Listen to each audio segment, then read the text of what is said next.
Morning. It's time once again for the monthly council update.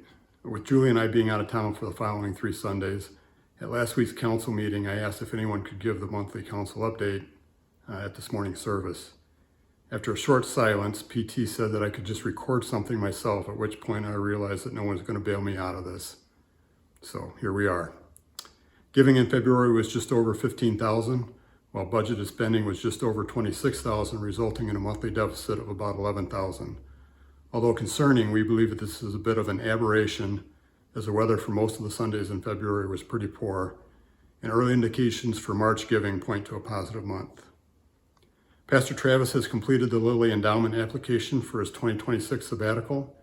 His planned sabbatical starts on May 4th, 2026, and includes 5 weeks in Holden Village, 10 days in Seattle with Kristen and Lorelei, followed by about 5 weeks of rest, reflection, and writing here in South Haven. He would return to service on August 3rd. The grant application was for about $28,000. I thought the application was very thoughtful, extremely well written, and personally, I don't see how they can turn it down. Pastor's not allowing himself any sense of optimism, though. So now we wait until the end of August for the grant to be awarded to plot our next steps. At last month's meeting, we developed a list of ideas to help build community within the congregation.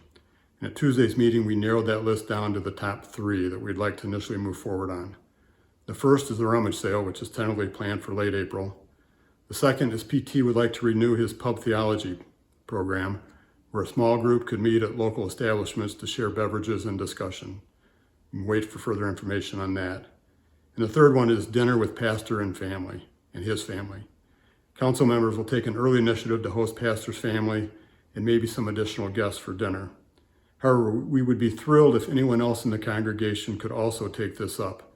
If this is something that you would like to do, please let me know and I'll try to get this coordinated. We approved the job description for the digital innovator position, and Deb Berkey developed a selection process which we will put into place. We're targeting to try and have this position filled by May 1st. Regarding the freezer meal program, a question was asked as to whether we could be storing home-cooked meals in our freezer if the kitchen is not certified by the Department of Public Health. I then contacted the Lawrence office of the Van Buren County Department of Health. The good news is the freezer itself is not an issue. The bad news is the health department does not support the distribution of home-cooked meals to essentially anyone. From a public health perspective, they cannot support anything for which they do not have control of with respect to sanitation. So with that in mind, our freezer meal program needs to change to include strictly prepackaged frozen dinners that you could get from Costco or Sam's Club or Meijer's or where else.